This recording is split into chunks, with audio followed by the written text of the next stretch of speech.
Terima kasih kepada Tuhan Yesus apabila pada kesempatan pagi hari ini saya dipercayakan kembali untuk memberitakan firman Tuhan, membawakan firman Tuhan pada renungan pagi kali ini.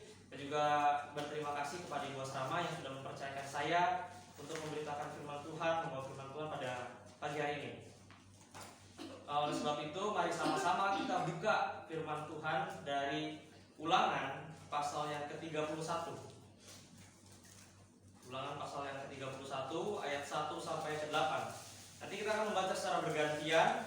Ayat yang ganjil akan dibacakan oleh kaum pria dan ayat yang genap akan dibacakan oleh kaum perempuan, kaum wanita. Sudah menemukannya semua? Amin. Namun sebelumnya saya akan membacakan judul perikop yang diberikan oleh Lembaga Alkitab Indonesia, yakni Yosua sebagai pengganti Musa. Dan yang pertama laki-laki 3, 2, ya. Kemudian pergilah Musa lalu mengatakan segala perkataan ini kepada seluruh orang Israel. Berkatalah ia kepada mereka, aku sekarang berusia 120 tahun, aku tidak akan menjadi lagi dan bertuhan dalam berfirman kepadamu, sungai Yordan ini tidak akan kau seberangi.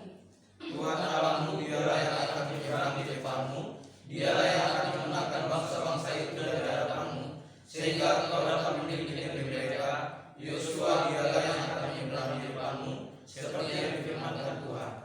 Dan Tuhan akan melakukan terhadap mereka seperti yang dilakukannya terhadap Sihon dan Og, raja-raja orang Amori yang telah dimakannya itu, dan terhadap negeri mereka.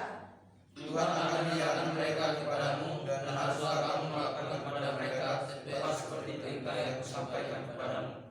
Buatkan dan teguhkanlah hatimu, janganlah takut dan janganlah gentar, karena mereka, sebab Tuhan Allahmu, Dialah yang berjalan menyertai engkau, Ia tidak akan membiarkan engkau dan tidak akan meninggalkan engkau. Lalu Musa memanggil Yosua dan berkata kepadanya di depan seluruh orang Israel, kuatkan dan teguhkanlah hatimu, sebab engkau akan masuk bersama-sama dengan bangsa ini ke negeri yang dijanjikan Tuhan dengan sumpah kepada nenek moyang mereka, untuk memberikannya kepada mereka, dan engkau akan memimpin mereka sampai mereka memilikinya. Bersama-sama. Sebab Tuhan Dia sendiri akan berjalan di depanmu, Dia sendiri akan menyertai engkau, Dia tidak akan membiarkan engkau dan tidak akan meninggalkan engkau. Janganlah takut dan janganlah patah hati. Amin. Puji nama Tuhan. Terkadang bahkan mungkin saat ini kita para muda dan mudi mungkin sedang mengalami kecemasan, memiliki ketakutan pribadi lepas pribadi. Bahkan ketika ingin mencoba hal yang baru, di sini bangsa Israel akan melakukan hal yang baru, di mana pemimpin mereka yang sudah lama, yakni Musa, yang mereka ikuti perkataannya, yang mereka yakini sebagai abdi Allah, akan digantikan oleh Yosua. Bahkan dikatakan mereka mungkin sedikit mengalami kecemasan karena hal yang baru bagi mereka, sampai dikatakan untuk menguatkan hati mereka berkali-kali dibilang di situ. Nah, mungkin terkadang juga dalam diri kita pribadi lepas pribadi, bahkan di era seperti ini kita sering lihat berita bahwa virus corona semakin ganas, banyak variannya sudah muncul. Itu membuat kita cemas, takut, mengalami ketakutan, saudara-saudari. Bahkan beberapa konflik yang sudah terjadi, baik itu konflik internal di negeri kita sendiri, bahkan konflik di luar negeri, yang mungkin membuat kita cemas, takut, wah gimana nih, banyak konflik sana sini, corona sana sini, banyak hal yang terjadi. Bahkan pekerjaan, pendidikan yang kita alami tadinya itu bisa secara langsung offline, kita harus mulai hal yang baru dengan online. Segala sesuatu kita kerjakan di rumah sendiri-sendiri, jaga jarak, jauh-jauhan sama teman. Mungkin kita juga ketika mengambil keputusan, mengambil suatu tindakan, kita juga kadang-kadang mikir, kira-kira apa yang saya ambil ini benar nggak ya? Kira-kira apa yang akan saya lakukan ketika saya melangkah, langkah saya benar nggak ya? Kadang-kadang kita cemas, pikir 2 kali, takut untuk melakukan hal baru. Bahkan dipikir sudah ini, kalau saya gagal nanti gimana? Kalau saya nggak berhasil, sia-sia pekerjaan saya. Nah, oleh sebab itu kita akan bersama-sama merenungkan firman Tuhan dari Ulangan 31 ayat 1 sampai ke 8 dengan tema renungan tetap kuat dan teguh di dalam Tuhan. tetap kuat dan teguh di dalam Tuhan. Tetap kuat dan teguh di dalam Tuhan menurut Ulangan 31 ayat 1 sampai ke 8. Ada beberapa hal yang perlu kita perhatikan. Kuat sendiri menurut Kamus Besar Bahasa Indonesia adalah punya energi, punya tenaga, terus mampu artinya mampu mengangkat sesuatu, mengangkat yang berat, punya tenaga, kuat. Terus kemudian teguh ini tidak mudah goyah, berpendirian teguh, gak mudah goyah, gak mudah berubah, itu teguh. Nah kemudian beberapa hal yang perlu kita perhatikan, kenapa kita harus tetap kuat dan teguh di dalam Tuhan menurut Ulangan 31 ayat ke-8. Yakni yang pertama adalah kita perlu sadar. Kita sadari dulu, kita kuat dan teguh itu karena Tuhan, bukan karena pribadi kita. Walaupun mungkin tenaga kita kuat, badannya gede, tetap yang kuat itu cuma Tuhan. Karena kenapa? Manusia itu rapuh. Karena gini, hari ini bisa jadi kita ketawa, bahagia, besok ada sesuatu hal terjadi, nangis, sedih. Bahkan dikatakan hari ini saya sehat, hari ini saya fit, tapi besok entah itu sakit kepala, sakit, lemes, nggak bisa jalan, mau ngapa-ngapain pun susah. Nah, bahkan jangan menganggap diri itu mampu kuat tanpa Tuhan. Saya bisa sendiri tanpa Tuhan. Bangsa Israel berjalan ke tanah Mesir itu melalui penyertaan Tuhan. Karena Tuhan ada bersama-sama mereka. Mereka mampu sampai ke titik di mana mereka akan memulai hal baru. Mampu, berani itu lewat penyertaan Tuhan. Karena Tuhan yang pimpin. Bahkan seseorang yang kuat, saya juga senang lihat atau nonton, mungkin hobi juga nonton UFC. Ada yang tahu? UFC itu Ultimate Fighter Championship, itu sebuah ajang tarung bebas di situ. Nah, ada seorang petarung terbaik namanya George St. Pierre. Dia termasuk petarung yang terbaik, bahkan pemegang sabuk. Belum pernah ada yang, sudah ada sih yang terakhir waktu dia mau pensiun, tapi dia berhasil kembali rebut itu sabuknya. Dia dikatakan petarung terbaik. Tetapi ketika diwawancarai, ternyata gini, walaupun orang sekuat itu, orang yang termasuk nggak bisa dikalahkan, ketika diwawancarai, ternyata saudara-saudari, dia bilang, ketika saya ingin bertarung, saya terlalu cemas, saya takut. Bahkan ketika saya ingin bertarung, saya nggak bisa tidur karena memikirkan hal itu. Walaupun kuat loh petarung ini, tapi dia bersyukur karena ketakutan itu ternyata itu membuat dia reaktif. Artinya selalu waspada, berjaga-jaga. Jadi walaupun kita sekuat apapun, kita kuat kayak apapun, ternyata kita mempunyai kecemasan, ketakutan pribadi lepas pribadi. Walaupun badan kita gede, walaupun mungkin kita punya nyali yang cukup gede juga, cukup berani, tapi pribadi lepas pribadi pasti punya kecemasan, ketakutan pribadi. Mungkin takut kehilangan, takut rahasia. Tapi kita percaya bahwa kita kuat, kita mempunyai penguat. Ketika kita lemah, ketika kita nggak berani, kita punya Tuhan. Kita punya Tuhan yang selalu menuntun kita. Nah, kemudian yang kedua, kenapa kita tetap kuat, kita tetap teguh? Kenapa kita harus tetap kuat? Itu karena Tuhan yang pimpin. Kita belajar dari bangsa Israel, seperti tadi saya bilang, beberapa kali dibilang untuk kuat dan teguh di situ, di pasal yang ke-6, di pasal yang ke-7. Bangsa Israel mengalami ketakutan bahwa mereka akan ditinggalkan oleh pemimpin mereka yang sudah lama memimpin mereka sampai ke titik di mana mereka akan mencapai tujuan mereka, mencapai tujuan kemana mereka harus pergi setelah muter-muter tadi itu kemarin itu yang selama 40 tahun. Nah, percaya ketika Tuhan yang pimpin, kita belajar dari bangsa Israel, Tuhan menyertai mereka. Bukti penyertaan mereka, Tuhan selalu ada buat mereka, nggak pernah tinggalkan. Bahkan walaupun di padang gurun yang nggak ada apa-apa, yang susah makanan sana sini, air susah buat mereka, tapi penyertaan Tuhan itu nyata melalui bangsa Israel. Malah tiang awan, tiang api sepanjang malam nggak pergi dari mereka, menuntun mereka, menyertai mereka. Bahkan dikatakan baju mereka, bahkan kaki mereka, kan di gurun kan panas, tetapi dikatakan bahwa tidak ada yang rusak dari mereka. Penyertaan Tuhan, ada pemeliharaan. Bukti juga ada pemeliharaan Tuhan di situ. Tuhan pelihara mereka, Tuhan kasih makanan ke mereka, walaupun kadang-kadang udah dikasih makan, bangsa Israel pun terkadang nggak tahu diri.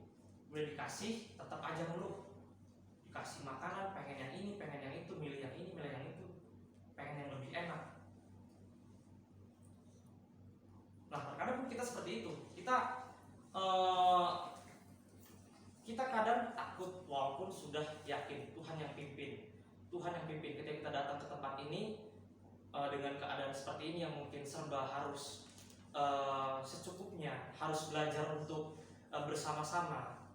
Mungkin yang tadinya kita makan sepuasnya, makan seenaknya, kalau mau makan jam segini makan, jam segitu makan di rumah. Tapi kita belajar bahwa ketika kita tempatkan di tempat ini, kita harus berbagi, kita harus mentingin juga sesama kita.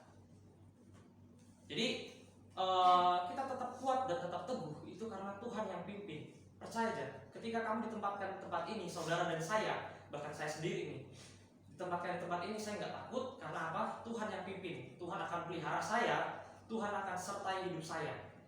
Penyertaan Tuhan itu nggak hari ini Tuhan jam segini Tuhan sertai saya, Tuhan nanti pergi dulu ada urusan. Enggak seperti itu. Tetapi selalu ada penyertaan Tuhan ini, enggak berhenti. Tuhan enggak sibuk sana sini, tetapi Tuhan melihat, Tuhan pelihara segala sesuatu yang Dia ciptakan, ciptaannya. Kita belajar melalui kisah bangsa Israel, dan kemudian kita juga bisa belajar bahwa kenapa kita tetap kuat dan teguh di dalam Tuhan. Kita jangan takut, kita nggak boleh gentar. Karena apa? Tuhan selalu tepat janji. Tuhan nggak pernah ingkar janji.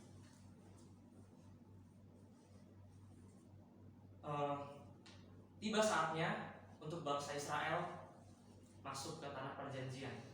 Setelah sekian lama, 40 tahun, dia harus muter-muter nungguin janji dari Tuhan bahwa mereka akan dapat tanah yang bagus, tanah yang baik, di mana mereka akan tinggal di tempat itu. Tuhan gak pernah ingkar janji. Tuhan tepati janji itu walaupun harus nunggu selama itu. Tapi bangsa itu dengan ketegaran, kadang-kadang tegar tengkuk, dikatakan bangsa tegar tengkuk, ngeluh sana sini, hari ini percaya, besok enggak, seperti itu. Tetapi Tuhan tetap kuatkan, teguhkan. Kamu harus tetap jalan. Ada tanah yang bakal saya kasih buat kalian. Nah, begitu pun dengan kita. Terkadang mungkin kita udah sering melayani, sering berdoa, bahkan minta ini itu kepada Tuhan. Mungkin ada beberapa hal yang belum saudara-saudari dapatkan